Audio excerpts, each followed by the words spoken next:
Fredrik, can you hear me fine? Yeah, sure. I hear you good. Ah, that's nice. I studied some words in Swedish. Good night. Yeah, Mycket trevligt att träffande. I hope I have talked right. yeah, I get you. It's good. Thank you. This is Daniel Tavares, and I'm speaking on behalf of Whiplash and Metal Militia Web Radio, and we're gonna have an interview with Fredrik Akerson, the guitarist for Opeth. Can I start? Yeah, sure.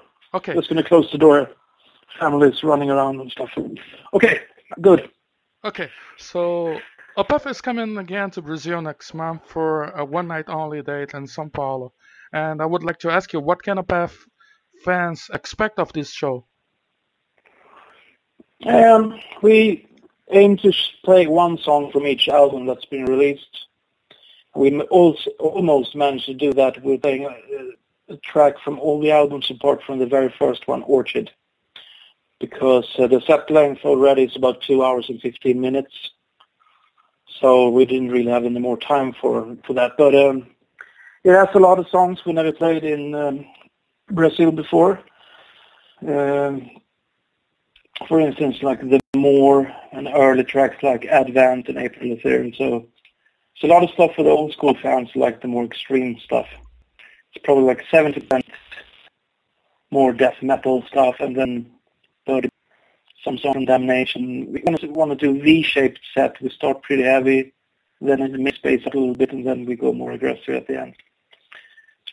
So I think it's a great mix of songs. We play 2 or 3 songs from the latest album, Pale Communion. Apart from that, we're doing 1 song from every album apart from Orchid. Yeah, I think that will be a very nice show. And I have to ask, Orchid is one of my favorites. Why you have, with 11 studio albums and songs that are so commonly so long, I know that the task is hard to pick one song from this album and one song for the other album, and why only Orchid has been set apart of the selection. Initially we wanted to play a song from Orchid, but it was just the fact that we rehearsed everything, and then we started to time everything at rehearsal, and we just realized that it's going to be too long. We can't fit it in, you know. So that's the reason why I think next tour we're going to do, when we change the setlist again, it's most likely going to play a song from Orchid. But it is difficult with Opeth songs because some of the old songs are so long, more than 12 to 14 minutes long songs. So yeah, like initially, it's not because we don't like Orchid or anything like that. It was just a matter of time, really, because we do want to play a couple more songs from the new one, and probably next time we try to think of what we played the last time we visited you guys, and I think this set list is quite different from the last time, so we try to think and be aware of that and plan the set lists. Okay, I understand. That's fine. And about the next time, we understand that when you come back here, there will maybe another album, and I see that you are playing 3 songs from the last album, and Cusp of Eternity, Elysian Wolves, and Eternal Rains will come. And maybe in the future you'll have to pick only one of them to play. From people reaction, what would be your bet for a song, for one of these 3 songs that you have been playing in the store? In the future, I mean, for next time? Yes. Probably choose a song we haven't played before then. I always wanted to play the song "The Moon Above, Sun Below." It's a very challenging song for us to play because the new songs has a lot of backing vocals, and it's me and Joakim, the keyboard player, who sings most of that.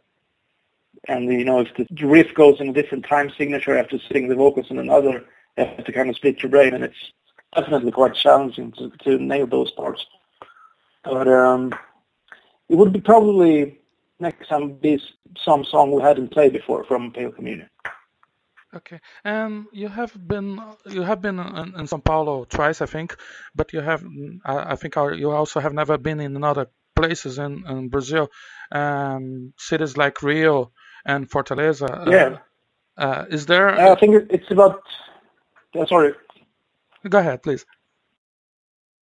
No, I don't know the reason why. I think I was talking to my friends in Antum the other day, and they said they played, I don't know how many shows they did in Brazil, but at least 4 or 5 maybe last time they were there. I was in Brazil touring with Arch Enemy once, and then we played at least 2 shows. We played one up in Belo Horizonte as well.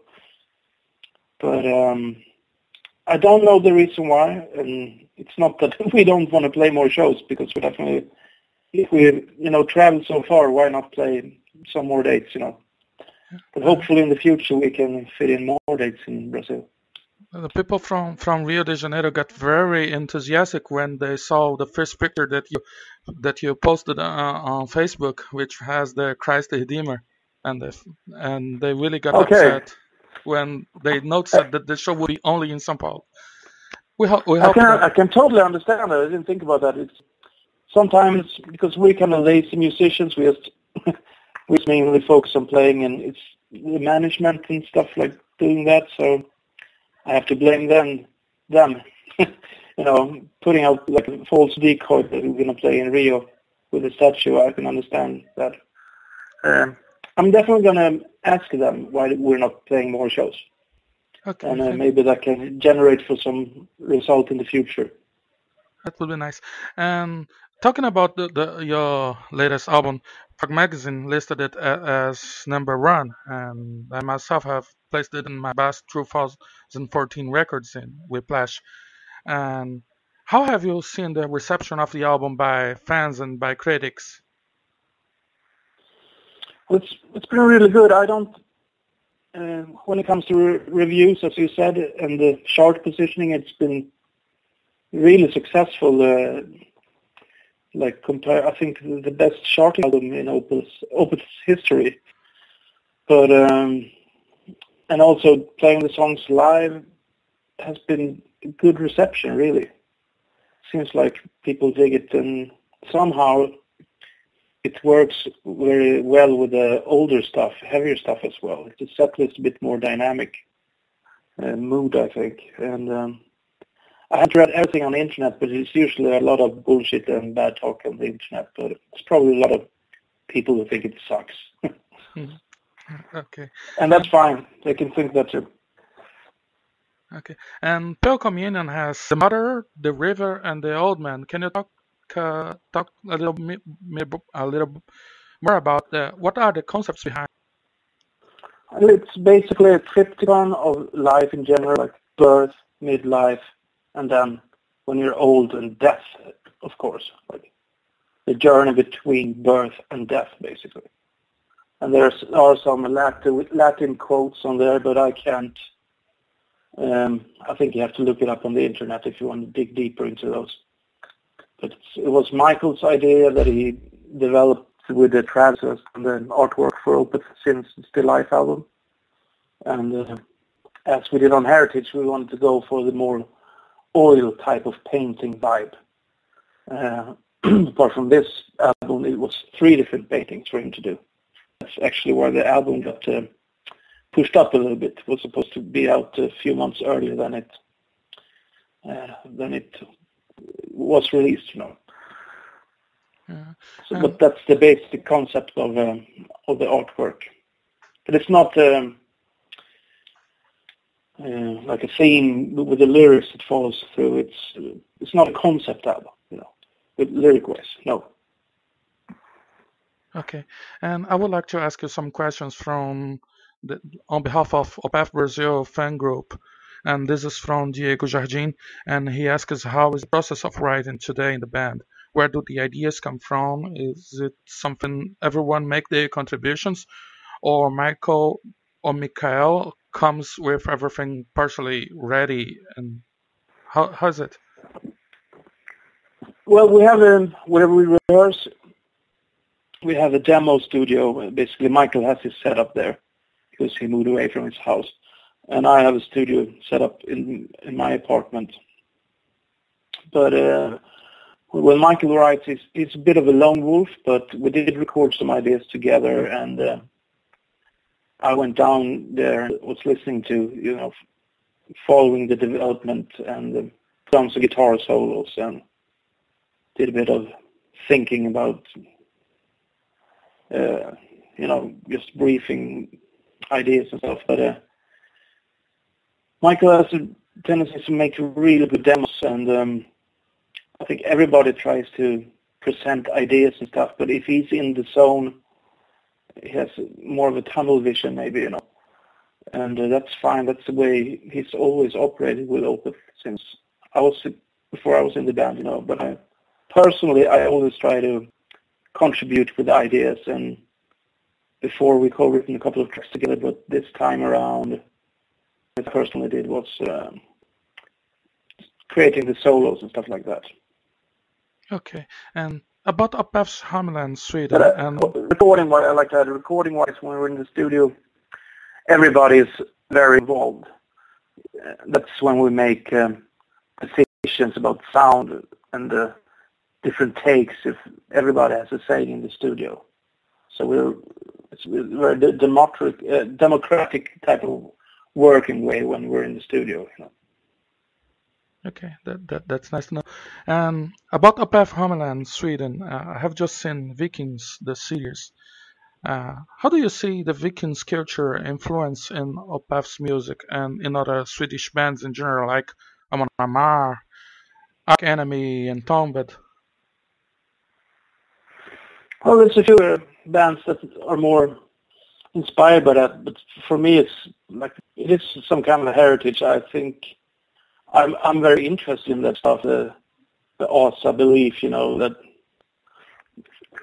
and that was the way we were before the Christianity came and, shield off the temples to the gods, So I find it very interesting to read about it and stuff like that, even though we don't really have like a Viking image with swords and stuff like Amon Amarth, I wouldn't say we're Viking that, but we hail from that type of stuff, and I think there's a lot of very cool philosophical, I can't find the right word now, the philosophy behind some of the ideas is very cool. Like everything happens for a reason, stuff like that. Did you see the series? Yeah, I haven't seen season 3 coming up right now, right? I've seen the first entirety of the first one, and I have seen almost every episode from the second round, so I still have some episodes to watch. I think it's quite funny, but some of the stuff is quite cheesy as well, I think. Yeah, this is something I would like to know. And I always ask about Brazilian influence now. I always ask this to all my interviewers. Is there any Brazilian band that you have some kind of influence in your music that you really like? Yeah, of course, Sepultura was, when they came out, they made they found a new style, the way they played. I think absolutely influential for Opeth, yes. Okay, thank you. And also the black metal band called Sarcophago, right? Sorry? What's the name of the classic black metal? I can't remember now. The underground. Sarcophago? Yeah, Sarcophago. Ah, yeah, that's very good too. Unfortunately, it's not working anymore. Do we have time for one more question? Yeah, sure. Okay. This is also on behalf of Opeth Fan Club. Iago Veludo, who plays in a band called Dreamline, very influenced by Opeth sounds, asks, what do you enjoy more in this band? What's the difference you see between the sound of Opeth and many others you have played in the past, such as Arch Enemy, Talisman, and any others? Well, it's diversity. That's one aspect of it, of course, with it has metal elements, death metal elements, classic hard rock elements, prog rock, and more folky type of stuff, acoustic parts that reminds me a bit of the old Swedish type of folk music, which is quite melancholic and sad, which we basically have in our genes. We grew up with that stuff, you know. It's also very interesting to work with Michael because sometimes he writes stuff that really surprises you. You never know where you're going to go, you know. That's also inspiring for the future because I still think we have a lot of musical ground to reach that we haven't done yet, and looking forward to that. And in the beginning it's still challenging, but in the beginning it was a challenge to sort of get into Michael's head and learn his way of thinking. He has his own kind of way with it when he works with time signatures, and the way his acoustic playing is for me was a bit of a challenge to work with that, all the finger picking parts and stuff like that. But now, been in the band a bit more than 8 years, I know Michael's style a lot better now. It feels more. It's like I'm more used to it, even though he still surprises me, you know. Mm-hmm. Yeah, you always surprise us. You always surprise us, and I would like to thank you for the interview. Uh, I would like you to leave a message for all your fans in Brazil, all your fans that are gonna attend your show, especially the ones who are gonna read this Whiplash or are gonna listen to this and Metal Militia Radio. Metal Militia. Rock Radio after that. Is that the right one? Yeah. And Whiplash. Metal Militia Rock Radio. Whiplash. Whiplash also. Okay. I'm just trying to remember everything so I don't fuck it up here. Sorry. Okay. Whiplash, Metal Militia, Rock Radio. Is that right? Yeah. There are two things, two companies. One are gonna the test is going to be published in Whiplash, and the audio is going to be published in Metal Militia. Okay, cool. So I do two different ones. Okay. Or do I fit them in the same, or do you want me to do two different? Whatever separate? You want. Okay, I'll start now. Hello guys, I'm Fredrik Akerson and I play guitar in Opeth, and we're coming to see you guys soon in Sao Paulo. And we're really looking forward to it. Thank you. Big thanks to you guys who came out the last time and showed us a great time. And you're listening to Whiplash Rock Radio. Okay, thank you. Was that okay? I'll do another one for Metal Militia then. Okay. Hello guys, I'm Fredrik and I play guitar in Opeth, and we're coming back to Sao Paulo pretty soon, and we're looking forward to tear it up and play some metal and progressive rock in front of you guys again. And you're listening to Metal Militia. Okay, thanks a lot. Let me see if I say thank you. I lost the thank you. Sorry. It's okay. If you want me to redo that, I can do it. No. Okay. Hey do. Is it? That's perfect. You know you're Swedish. Hey do. Hey do. Thank you. Bye bye. It was a pleasure. I was very pleasure to talk to you and to meet you. Thank you. Bye bye. Thank you very much. My pleasure too. Bye. Hej då. Hej då.